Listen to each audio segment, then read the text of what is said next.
Jail में बंद mafia Mukhtar Ansari पर ईडी का शिकंजा कसता ही जा रहा है। ईडी के ओर से 3 दिन पहले मुख्तार के विधायक बेटे अब्बास अंसारी की गिरफ्तारी हुई थी।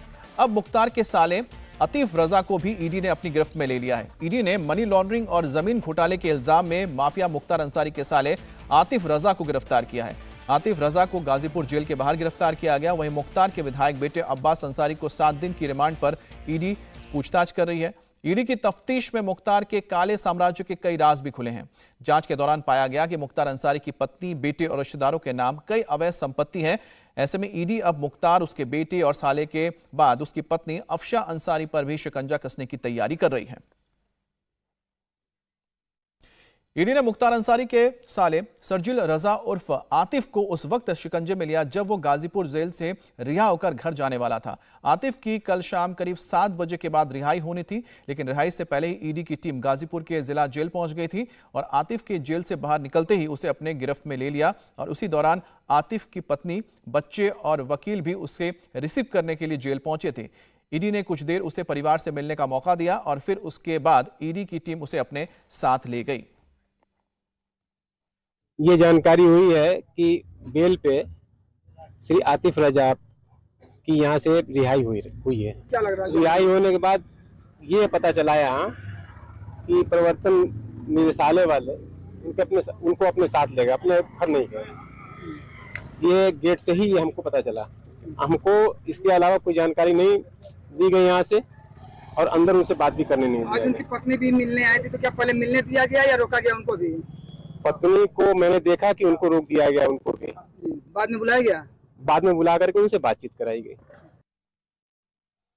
गैंगस्टर मुख्तार अंसारी इस वक्त बांदा जेल में बंद है। उसका विधायक बेटा अब्बास अंसारी भी गिरफ्तार हो चुका है। कल रात ईडी ने मुख्तार के साले आतिफ रजा को भी अरेस्ट कर लिया है और अब ईडी का अगला टारगेट मुख्तार की राजदार यानी कि उसकी पत्नी अफशा अंसारी है।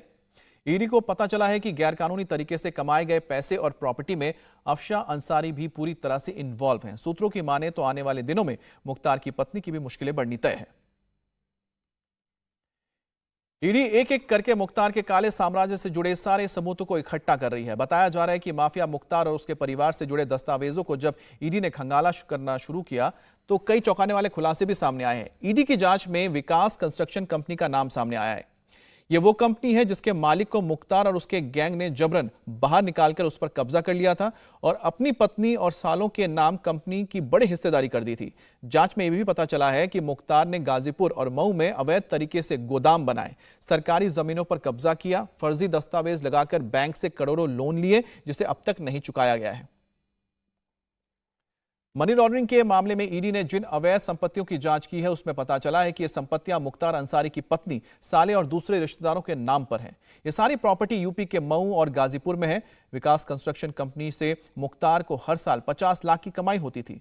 मुख्तार और उसके गुर्गों ने गुंडागर्दी और दबंगई के दम पर इस कंपनी पर कब्जा किया था। मुख्तार ने कंपनी के मालिक को जबरदस्ती बेदखल कर दिया था और अपनी पत्नी अफशा को कंपनी की 60% हिस्सेदारी और सालों को 15% हिस्सेदारी दे दी थी। ईडी सूत्रों के मुताबिक जांच में यह भी पता चला है कि मुख्तार ने अवैध तरीके से गाजीपुर में एफसीआई का गोदाम बनवाया। अंसारी ने एफसीआई गोदाम को नियम के खिलाफ गुंडागर्दी और दबंगई के दम पर बनवाया था। फर्जी रजिस्ट्री करके तालाब की जमीन पर जबरन कब्जा किया था और गोदाम में मुख्य मार्ग की सड़क को भी कब्जा करके मुख्य मार्ग से जोड़ लिया। हमारे साथ संवाददाता विशाल प्रताप सिंह जुड़ गए हैं।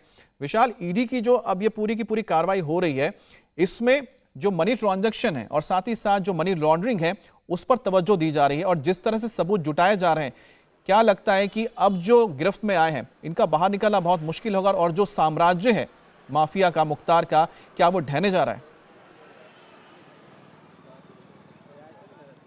देखिए, बिल्कुल इस बात से इनकार नहीं किया सकता है अहमद कि जिस तरीके से पहले माफिया मुख्तार की जो अवैध तरीके से संपत्ति अर्जित की गई थी उसको सरकार ने अपने कब्जे में लिया, जो गलत तरीके से इमारतें बनवाई गई थी उनका ध्वस्तीकरण किया गया और अब सरकार की पूरी ये कोशिश है कि जिस तरीके से अर्थव्यवस्था के तहत माफिया ने अपना साम्राज्य न सिर्फ उत्तर प्रदेश बल्कि तमाम राज्यों में फैला रखा था। यही वजह है कि प्रवर्तन निदेशालय ने इस मामले में जाँच शुरू की है और लेकिन जो मनी ट्रेल सामने आ रहा है वो वाकई में अपने आप में काफ़ी चौंकाने वाला है। पता ये भी चला है कि विकास कंस्ट्रक्शन कंपनी जिसका जिसका भी आपने जिक्र किया अमित, उस मामले में उसके मालिक को जबरन वहां से हटा दिया गया था। अपनी पत्नी अफशा अंसारी को, अपने सालों को उसमें हिस्सेदारी दिलाई गई थी। और जिस FCI के गोदाम की बात की जा रही है, दरअसल वो सरकारी जमीन पर गलत तरीके से, यानी कि तालाब की जमीन को पूरी तरीके से पाट दिया गया था, जो कि पूरी तरीके से नियम विरुद्ध होता है।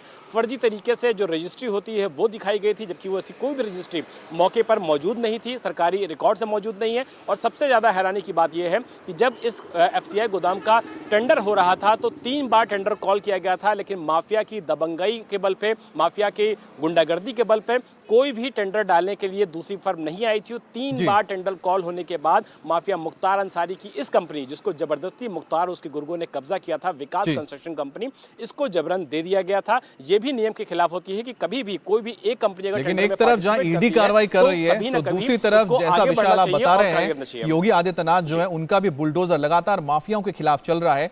तो कहीं ना कहीं आप कह सकते हैं कि जो माफिया हैं अब कहीं उनके लिए एक बहुत बड़ा खतरा आगे आ चुका है, क्योंकि योगी आदित्यनाथ बुलडोजर से उनको ढा रहे हैं तो दूसरी तरफ ईडी भी लगातार कार्रवाई कर रही है। और जो मनी ट्रेल है और जो जिस तरह से मनी लॉन्ड्रिंग की जाती है, वो जो हेरफेर किया जाता है, उसके भी सबूत खंगाल कर निकाल रही है। इंडिया टीवी हर वक्त हर जगह डाउनलोड करने के लिए सर्च करें India TV news Google play store या ऐप स्टोर पर।